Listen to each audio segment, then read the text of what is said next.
কেমন ঝোড়ো কাকের মতো লাগছে দেখছো আমাকে দেখতে? চুলগুলো উঠছে, পুরো পেত্নির মতো, মুখ ঢাকা, যা তা অবস্থা। মাকেও কিন্তু একটা ওড়না দিয়েছি মুখ ঢাকার জন্য। অনেক দিন পর বের হয়েছি বুঝলে, দাদার সাথে। আরে বাবা, কেন বের হয়েছি সেটা জানতে চাইছো তো?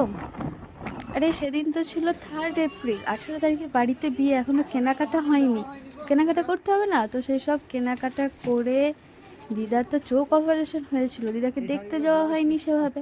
তো দিদাকে দেখে যত রকমের কেনাকাটা ছিল সব কিছু করে, শুধু তাই নয়, রেস্টুরেন্টে অনেকদিন পর খেয়ে দিয়ে তারপরে বাড়ি ফিরেছি বুঝলে। সে শপিং করতে যাওয়া বা কেনাকাটা করতে যাওয়া, সে এক বিশাল যুদ্ধ। তা আবার যদি আমি আর মা দুজনে একসঙ্গে থাকি, সে যাতা অবস্থা। যাই হোক, hello everyone, welcome to my channel and welcome back to my another new blog. আমি সুদীপা আবারও চলে এসেছি নতুন একটা ব্লগ ভিডিও নিয়ে তোমাদের সামনে। তো আমার ভিডিওতে তোমাদের সবাইকে অনেক অনেক ওয়েলকাম। আশা করি তোমরা সবাই খুব খুব ভালো আছো, আর হ্যাঁ, আমিও বা আমরাও খুব ভালো আছি। তো দিনটা ছিল হচ্ছে 3 এপ্রিল। আমি তো মোটামুটি রেডি হয়ে গেছি, বাইরে ভীষণ গরম, মানে ভীষণই গরম, টেকা দায়। মা তখন রেডি হতে পারেনি, আসলে এরকমই হয়, মা ঠিক টাইমে রেডি হয় না বা হতেও পারে না। তো যাই হোক, আর এদিকে মায়ের ব্যাগটা নিয়ে আমার মহারানীর অবস্থা দেখো, সে কত কি করছে, কত কি বলছে, নেচে গেয়ে যা তা অবস্থা। মানে তার ইচ্ছে হচ্ছে যেতে, কিন্তু যাওয়া যাবে না, কি আর করার, সারা দিনের ব্যাপার, আর ও বাচ্চা থাকবেও না এক জায়গাতে, এমনিতেই বসে থাকে না। আর মায়ের দেখো এখনো শাড়ি পরা আর হয় না, কি যে বলবো। আর এদিকে আমার দাদা এসেও বসে আছে। দাদাই একমাত্র ভরসা, যেখানেই যাই না কেন দাদা ছাড়া কোনো গতি নেই। যাই হোক, বেচারা মানুষটা আছে বলে আমি জানে বেঁচে আছি, বা আমার মাও বেঁচে আছে। আর এদিকে দেখো, ও আবার বালিশটাকে নিয়ে ছেলেও করেছে, ওর বাচ্চা ওটা। যাই হোক, আমি মা দাদার সঙ্গে বাইকে করে বেরিয়ে গেছি। ভীষণ গরম ছিল, ওই জন্য মুখটা ঢেকেছি, একদম পুরো লু বইছিল বলা যেতে পারে। মাকেও বলেছিলাম যে একটা ওড়না নিয়ে ঢেকে নাও, না ছাড়া মুখটার যা তা অবস্থা হবে, ধুলো বালি রোদ সব কিছু মিলিয়ে যা তা অবস্থা। আর দাদা যত স্পিডে গাড়ি চালাচ্ছে, হাওয়াও যত দিচ্ছে, আমি শুধু ভাবছি আমার ফোনটা বেঁচে থাকলে হয়। এই ভিডিও তো করছি তোমাদেরকে দেখানোর জন্য, বাট এই ভিডিওর চক্করে আমার ফোনটা বেঁচে থাকলে হয়। যাই হোক, কোনো রকমের ফোনটা বেঁচে ছিল। তো চলে এসেছি মোস্ট ইম্পর্ট্যান্ট শহর সাঁইথিয়াতে। মোটেও না এখানে বাজার করব না, এটা পেরিয়েই যাবো। এই জায়গাটা দেখছো কি সুন্দর করেছে সাঁইথিয়াতে। সাঁইথিয়া শহরটা পুরো অন্যরকমভাবে সেজে উঠেছে, একদিন তোমাদেরকে দেখাবো বুঝলে ভিডিওতে। পুরো সাঁইথিয়া শহরটা কি অসাধারণ সাজে সেজে উঠেছে। আরও পুরোটা কমপ্লিট হয়েছে। এই যে সেনকো গোল্ড কসমো বাজার পেরিয়ে যাচ্ছি, বহুদিন হলো বুঝলে, গরিব হয়ে গেছি, যার জন্য আর কসমো বাজারে আসতে পারি না। এর থেকে বড় দুঃখ আর কিছু হয় না। এদিকে দেখো, বাজার কলকাতাটাও বন্ধ করে দিয়েছে। এখানে এত সুন্দর জামা কাপড় জিনিসপত্র পাওয়া যেত, কিন্তু মানুষের সেভাবে বাজার করতে আসছে না, কারণ বাজার থেকে, মানে মেন বাজার থেকে বা মেন লোকালিটি থেকে অনেকটা দূরে, তাই জন্য। তো তখন তো আর দুদিন পরেই ঈদ ছিল, 2-3 দিন পরে তো ঈদের জন্য এই এলাকাটা খুব সুন্দর করে সাজিয়েছিল। এই যে মানে বাঁশ পোতা রয়েছে এখানে, লাইটিং ফাইটিং অনেক কিছু হবে বুঝলে। মানে বহুত দিন আগেকার ভিডিও, বুঝতেই পারছো, কি আর করা যাবে, আমি তো একটু লেটেই বইছি, আগের ভিডিওতেই বললাম। তো দাদার দেখো হাত কেন এরকমভাবে দেখাচ্ছে, বলে তো হাত ধরে গেছে বাইক চালাতে চালাতে, বেচারা সারা দিন রাত বাইক চালিয়ে ওর অবস্থা খারাপ। আর এই যে এই সুন্দর রাস্তা দিয়ে বেরোচ্ছি, সবুজ, তারপর ছায়াই ঘেরা, আর এদিকে মাঠ, ফাঁকা রাস্তা, এই সমস্ত রাস্তায় যেতে আমার কী যে ভালো লাগে, তোমাদেরকে কি বলবো, আমার ভীষণ ভালো লাগে।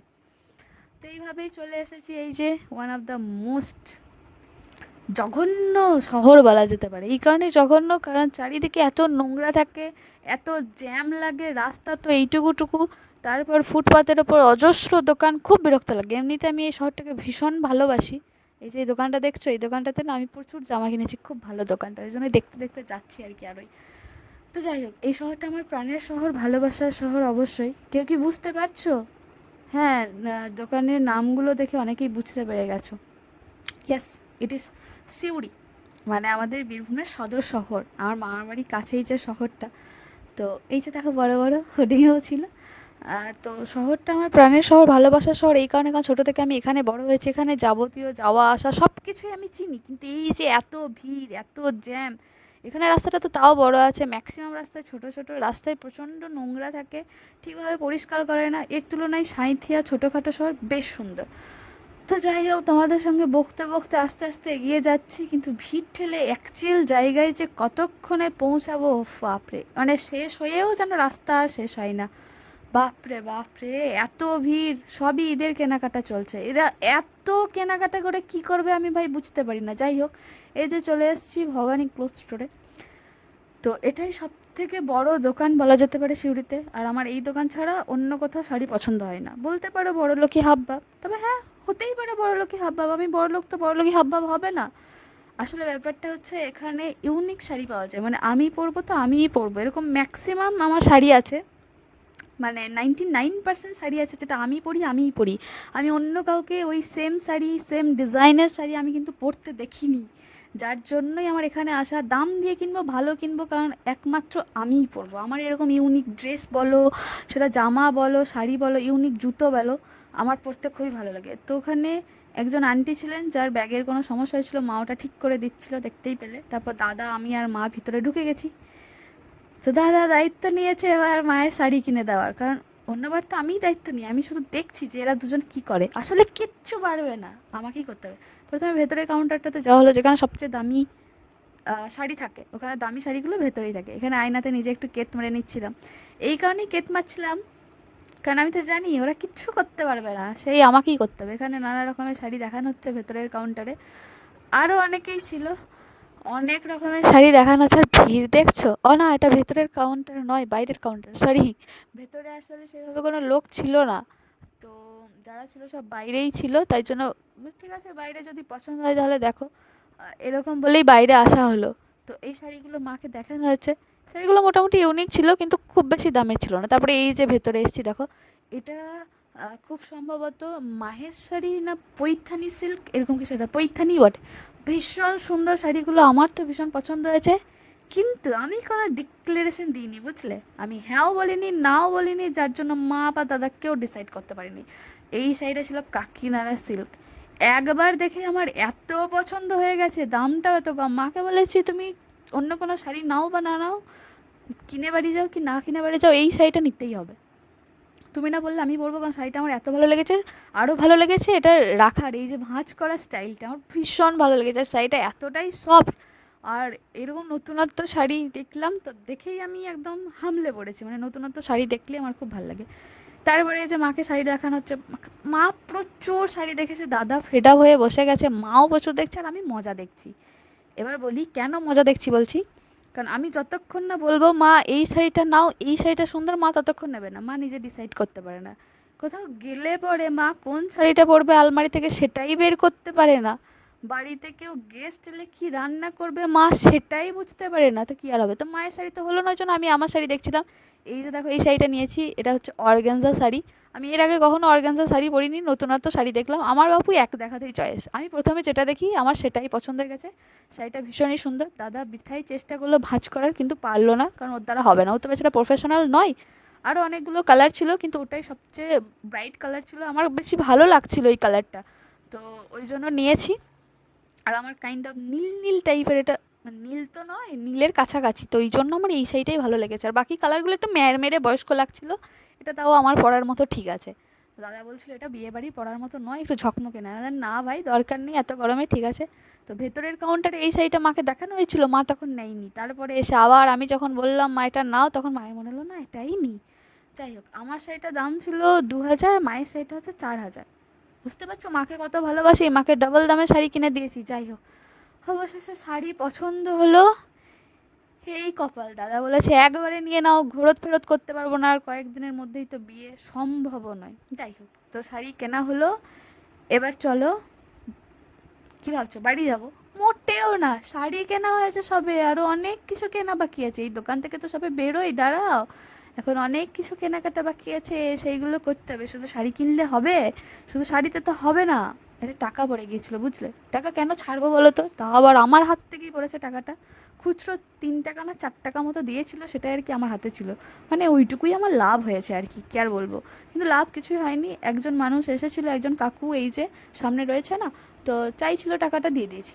এরপর এসেছি কসমো বাজারে, ভাবলাম কসমো বাজারে কিছু ইউনিক কালেকশন পাবো, নতুনত্ব জামা পাবো, কারণ সিউড়ির কসমোতে এর আগেও আমি ইউনিক কালেকশন কিনেছি। তো এখানে বাইকের যা ভিড় দেখে বুঝতে পারছো ভেতরের কি হালাত, আমি তো ঢুকতেই ভয় পাচ্ছি, তাও ঢুকলাম আর কি। মারামারি ফাটাফাটি করে গ্রাউন্ড ফ্লোর থেকে ফার্স্ট ফ্লোরে গেলাম। মেয়েদের সেকশনে গিয়ে দেখছি বেকার আসা এই কৃপি, এই তারপরে হচ্ছে ঝলমলে চকচকে আর এই মশারি টাইপের কাপড়, আমার তো বোরিং লাগে ওই সমস্ত কাপড়, তো আমি পরতেই পারি না ভাই। আর এত বাজে কালেকশন কি বলবো। এই সামনের এগুলো লেহেঙ্গাগুলো ভালো ছিল, আর অতিরিক্ত ঝকমকে চকমকে বাপরে। আর এখানে শুধুই দেখছি মুসলিমদের ভিড়, মানে ওরা ঈদের বাজার করতেছে। আমি শুধু ভাবছি ভাই তোরা কত ঈদের বাজার করবি রে, আর দুদিন পরে ঈদ। এরা মানে প্রতিদিন বোধহয় বাজার করতে আসে, আমরা বাঙালিরাও এত পারি না দুর্গাপূজায় বাজার করতে, আমাদের এক দুদিন বাজার করলে হয়েছে, আর প্রতিদিন আসে। আলাদাই ভাই, স্যালুট ভাই এদের। এলেম আছে বস, বললে হবে না, এই প্রতিদিন রোদে গরমে রোজা রেখে বাইরে বেরোনো, ও মাই গুডনেস। ভাই এদের দ্বারা হবে কিছু, হবে সিরিয়াসলি এদের দ্বারা কিছু হবে ভাই। তো যাই হোক, আমি হাফ প্যান্টগুলো দেখছিলাম, বাড়িতে হাফ প্যান্ট পরি কিন্তু সেরকম ভালো লাগেনি। তারপর ওখান থেকে বেরিয়ে এসেছি সুপার মার্কেট। ওখানে তো হলো না, সুপার মার্কেটে একটা দোকানে আমি খুব জামা কাপড় কিনি, আমার বেশ ভালো লাগে। তো চলো সেই দোকানটাতেই যাওয়া যাক ভেবে এলাম। দাদা তো বাইকটা পার্ক করলো, তারপরে ঘুরছি এ দোকান সেই দোকান। তারপর দাদার মনে হলো না, গরমে ঘুরে ঘুরে যা তা অবস্থা, লস্যিটা মানে আমুল লস্যিটা খাওয়া যাক, নাহলে আর বেঁচে ফিরবো না। তো এই জন্য আমুল আমুল লস্যিটা খেলাম, কিন্তু খুব বাজে, আমার একদম ভালো লাগে না এই আমুলটা খেতে। এর থেকে এমনি নর্মাল লস্যি কিনে আসলে ভালো হতো, যেগুলো বানিয়ে দেয় না মিক্সার গ্রাইন্ডারে, সেটা। তো এই যে দোকানে, এই দোকান থেকে আমি জামা কিনি, ভীষণ ভালো জামা থাকে। এই জামাটা আমার এক দেখাতেই পছন্দ হয়ে গেছে বুঝলে, গাউন, খুবই সুন্দর, নিজে গায়ে নিয়ে দেখলাম বেশ ভালো, দারুণই ভালো। এক দেখাতে আমার পছন্দ হয়ে গেছে, কিন্তু তারপরে মনে হলো এটাও 2,000 টাকার ওপরে দাম। আমি তো এই সমস্ত জামা একবার পরেই রেখে দেবো, আমি তো শুধু জিন্স পরি, জিন্স টপ পরি, এই সমস্ত জামা একবার পরে রেখে দেবো, এত টাকা খরচ করার কোনো মানে হয়? বেকার টাকাটা ওয়েস্ট করা হবে। এটা নানা রকম কালার ভ্যারাইজেশন দেখাইছিল, তারপরে হচ্ছে যে আরও দু তিন রকমের দেখালো, সবগুলোই আমার ভালো লেগেছে, কিন্তু প্রথমে যেটা দেখিয়েছে, যেটা মেলা রয়েছে, সেটাই আমার ভীষণ ভালো লেগেছে। কিন্তু তারপরে ওই যে আমার হঠাৎ করে মাথায় ভূত চাপলো, না ভাই এই সমস্ত জামা তো আমি পরি না। তো তারপরে আমি ওখানে দেখলাম জিন্সের সাথে পরার টপ, কিন্তু একদম বেকার বাজে ছিল, আর রেয়ন কাপড়ের ছিল, ওই জন্য আমি নিইনি। তো এটা মনে হলো এই 2,000 টাকা, মানে 2,000-এর বেশি টাকা, যাই হোক 2,000 টাকাই বললাম, তো ওই টাকাটা আমার পড়ে থাকবে, বেকার কিনে লাভ নেই, তাই জন্য চলে এসেছি। তো শাড়ি কিনলে তো হবে না, শাড়ির সঙ্গে তো ম্যাচিং জুয়েলারিও কিনতে হবে, তো ওই জন্য জুয়েলারি কিনতে এসেছি। জুয়েলারি কিনতে এসে আমি শাড়িটা বের করে দিয়েছি, দোকানে যে আন্টিটা ছিল ওকে বলে দিয়েছি, ভাই সরি আন্টিকে তো ভাই বলা যায় না, মানে আন্টি তুমি চয়েস করে দাও। তো ওই যে পাথরের সেটটা, আর এইদিকে এই যে সাদা রঙের পুঁতির সেটটা, এই দুটোই নাকি আমার শাড়ির সাথে খুব ভালো মানাবে। তো আমাকে তো কনফিউজ করে দিয়েছে সবাই মিলে, একজন বলছে এটা নেই, একজন বলছে ওটা নেই, কোনটা নেবো, শেষে ওই পাথরের সেটাই ঠিক হয়েছে। তারপরে এই এইটুকু কাজ করতে করতেই প্রায় 2:30-3টে বেজে গেছে। জামা কেনা তো হয়নি, শুধু শাড়ি আর জুয়েলারিটাই হয়েছে, যাই হোক জামা কেনা হয়নি, এ দোকান সে দোকান, শপিং মল হ্যানা ত্যানা বহুত ঘোরা হয়েছে, তারপর খেতে এসেছি। পেট না ভরলে তো কিছুই হবে না, আর কোন সকালে বাড়ি থেকে বেরিয়েছি। যাই হোক এই অনুভব রেস্টুরেন্টেই আসি, তোমরাও জানো এর আগে এসেছি। তো এখানেই কম দামে মোটামুটি ভালোই খাবার পাওয়া যায়, সিউড়ির অন্যান্য রেস্টুরেন্টগুলোর তুলনায়। ছিল fried rice, mixed fried rice, salad, আর চিকেনের কি একটা আইটেম আমি ভুলে গেছি। তো খুব একটা কম দাম নয়, কারণ বিলটা দেখলেই বুঝে যাবে, বড় লোক বস, বড় লোক। আমি নয়, আমার দাদা, যাই হোক। তো খেয়ে দে একদম পাত পরিষ্কার করে, মা এদিকে দেখো একদম মৌরি নিয়ে বেরিয়ে যাচ্ছি দোকানে, দাদা আগে আগে চলে গেছে, পেছন দিকে ফিরেও তাকাই না। তো কি ভাবছো এরবারে বাড়ি যাচ্ছি? মোটেও না। এই যে সিউড়ির হনুমান মন্দিরটা দেখে নাও, যেখানে বেনারসের স্টাইলে বছরে একবার সন্ধ্যা আরতি করা হয়, ভীষণ সুন্দর। মোটেও বাড়ি যাচ্ছি না, এরপরে তরমুজ আর আঙুর ফল কেনা হলো দিদার জন্য, দিদাকে দেখতে যাবো মামা বাড়িতে। তো এত কাছে এসেছি, মামার বাড়ি যাব না তা কী করে হয়? দিদার জন্য মনটাও তো খারাপ, মাও বেচারা এই বাড়িতে বিয়ের জন্য আসতে পারেনি। ওই যে ওই দোকানটা কেন দেখাচ্ছি বলো তো, ওই দোকান থেকে আঙুর ফল নেওয়া হয়েছে, বেশ ভালোই, আগে খেয়ে দেখতে দিয়েছিল। আর এদিক থেকে তরমুজ, আসলে দিদার চোখ অপারেশন হয়েছে, তো বেশি শক্ত খাবার খেতে বারণ করেছে, তাহলে চোখে প্রেশার পড়বে, আর সূর্যটা দেখছো কি তাপ দিচ্ছে, তাই জন্য এই সমস্ত ফলগুলো নেওয়া হচ্ছে আর কি। তো তারপরে কি হচ্ছে, মামার বাড়ি যাচ্ছি? মোটেও না। তারপরে মাথাটা আবার বিগড়েছে যে চলো আরেকটা দোকানে তো আমি জামা কিনি, যেখানেও ভালো ভালো জামা পাওয়া যায় সেখানেই যাব। তো এই যে সুন্দর সুন্দর জামাগুলো দেখতে দেখতে যাচ্ছি, কিন্তু খুব ঝকমকে চকমকে জামা কেন আমার মতো, মানে আমি যেগুলো চাইছি সেগুলো কেন নেই বুঝতে পারি না। তো ওয়ান অফ দ্য ফেমাস দোকান কাজল, সবাই জানো, সেখানে আমি এসেছি জামা কিনতে। তো এখানে ভীষণ সুন্দর জামা ছিল, কিন্তু সব লং জামা। লং জামা আমি একদম চাইছি না পরতে, কারণ ওই তো একবার পরে আমার ভরাই থেকে যাবে। ওই যে সেকেন্ডে যে জামাটা দেখছো সাদাতে গোলাপিতে নিলে, ওই জামাটাই নিয়েছি, কিন্তু ওটা তো বিয়ে বাড়ি পরে যাওয়ার জন্য নয়। তাও মনে হলো যদি বরযাত্রী যেতে হয়, হ্যাঁ ওটাই পরে যাব, গরমে এনা আর অনেক দূর যেতে হবে। তবে হ্যাঁ, বিয়েটা কার এর আগে একটা ভ্লগে বলেছিলাম হয়তো, বিয়েটা হচ্ছে আমার ছোদ্দার। আমার বিয়ের আগে বাড়িতে এটাই শেষ বিয়ে, এরপরে বলির পাঠা আমি। তো যাই হোক, ছোদ্দার বিয়ে হচ্ছে আমার বাড়ি থেকে 5 ঘন্টা জার্নি করে যেতে হবে, তাই মনে হলো যে এই রকম সুতির জামা কমফোর্টেবল ঠিক আছে, এটাই নিয়ে নিই। তো যাই হোক, পরে এটা পরিনি, অন্য নিয়েছি, সেটা আবার পরের ভ্লগে দেখাবো। তো এই যে মামার বাড়ির রাস্তায় চলে এসেছি, বাবা ফাইনালি মামার বাড়ি আসা হলো। দাদার কথা ছিল 4টের মধ্যে বাড়ি পৌঁছে যাবে, আর 4:45-র সময় মামার বাড়িতে ঢুকলাম। মানে অবস্থাটা বুঝতে পারছো, আসলে আমাদের সাথে বাজার করতে এলে এটাই হয়। আসলে প্রথমে একটু মজা দেখছিলাম তো, মায়ের শাড়ি কেনার সময় আমি প্রথমে মতামতটা দিয়ে দিলে ভালো হতো। আর সত্যি কথা বলতে আমি ঘুরে ঘুরে সেভাবে জামা পাইনি, কি করে বুঝবো বলো যে শুধু ঝকমকে চকমকে জামা। আর সুতি তো বাদই দাও, মানে এমন কাপড় যে কাপড়গুলো পরেও বোধহয় জ্বালা করবে। আর মা দেখছো বাপের বাড়িতে এসে গট গট করে কেমন হেঁটে একা একা চলে যাচ্ছে, পাত্তা দেয় না, পেছন ফিরে কেউ তাকায়ও না আমি এলাম কি না এলাম, দরজাটাও কেউ লাগায় না, ওটা আমার জন্য রেখে দিচ্ছে, কি আর বলবো। তারপর দাদা একবার ভদ্রতার খাতিরে তাকালো পেছন দিকে, যে বোনটা আমার বেঁচে আছে না মরে গেছে। যাই হোক, মা ছুটছে ছুটছে, কেন ছুটছে বলো তো? মাকে দেখার তারাই ভাবছো? অবশ্যই মাকে দেখার তারা তো থাকবেই, তবে আরও একটা তাড়া আছে, তাড়াতাড়ি করে বাড়িটাও ফিরতে হবে। কিন্তু মাকে দেখার তাড়া আছে, কারণ মায়ের এত শরীর খারাপ, এতদিন থেকে আসতে পারেনি, মনটা ছটফট করছিল। দাদু ভাই এখানে দেখছি বসে বসে গীতা পড়ছে, অবসর সময় পেলেই দাদু ভাই গীতা পড়ে। আর দিদাকে দেখছে কেমন হাসি, মেয়েকে দেখেছে, নাতিকে দেখেছে, নাতনিকে দেখেছে, বাবা হাসি তো ধরে না। বিরুদা গেছে, মানে আমার দাদা গেছে বলে দিদা আরও বেশি খুশি হয়েছে। আমার দাদা যখনই যায় না, দিদা দাদু এত খুশি হয়ে যায়, হেসে গড়িয়ে পড়ে যায়। দিদা দেখো ওই চশমাটা পরে আছে, কেমন একটা অস্বস্তি লাগছে আমার নিজেকে দেখেই। তারপরেই মা এক এক করে শাড়িগুলো বের করে দিচ্ছে দিদাকে, যে দেখো মা কেমন হয়েছে শাড়িগুলো, আদৌ ভালো কিনতে পারলাম কি না। দিদাও দেখছে, কিন্তু আমি শুধু বুঝতে পারছি না, দিদা কালো চশমা পরে তো সব কালোই দেখবে, কি করে বুঝছে শাড়িটা তো ভালো না কি না কীরকম কালার। যাই হোক, দিদার তো চোখ থেকে চশমাটা খোলাও যাবে না, কিন্তু মাঝে মাঝে পাকা মেরে খুলেও দেয়। তারপরে এই যে কত রকম গল্প হচ্ছে, আর আমি দেখি ক্যাবলার মতো বসে আছি। আর আমি কিন্তু একবারের জন্য হলেও ওই ওড়নাটা খুলিনি, গরম আমাকে প্রচণ্ড লাগে ভাই। তারপরে আমি তো সুন্দরী না, তাই জন্য মুখটা ঢেকে রাখতে হবে, নাহলে মুখটা তো কালো হয়ে যাবে রোদে, তাই না বলো? এরপরে দিদার চশমাটা খুলে দেখেছে, দেখছো? তারপরে এখানে দেখছি দিদাদের প্রচুর পেঁয়াজ হয়েছে, আর যে পেঁয়াজ লাগিয়েছিল আর সে এখানে বেছে বেছে সব আঁটি করে রাখছে, বুঝলে, মানে যে ভাগ চাষি আর কি। দাদু ভাইও একবার দেখে নিল যে ঠিকঠাক করছে কি না করছে চায়ের কাপের হাতে। তো তারপরে নানা রকম গল্প সল্প করে, অনেক কথাবার্তা বললে, অনেক কিছু করে তারপরে আমরা বেরিয়ে গেলাম বাড়ি যাওয়ার উদ্দেশ্যে। এই যে আর বাড়ির কাছাকাছি চলেই এসছি, আর এটা তো বাড়ির রাস্তা, বাপরে কি অবস্থা দেখছো।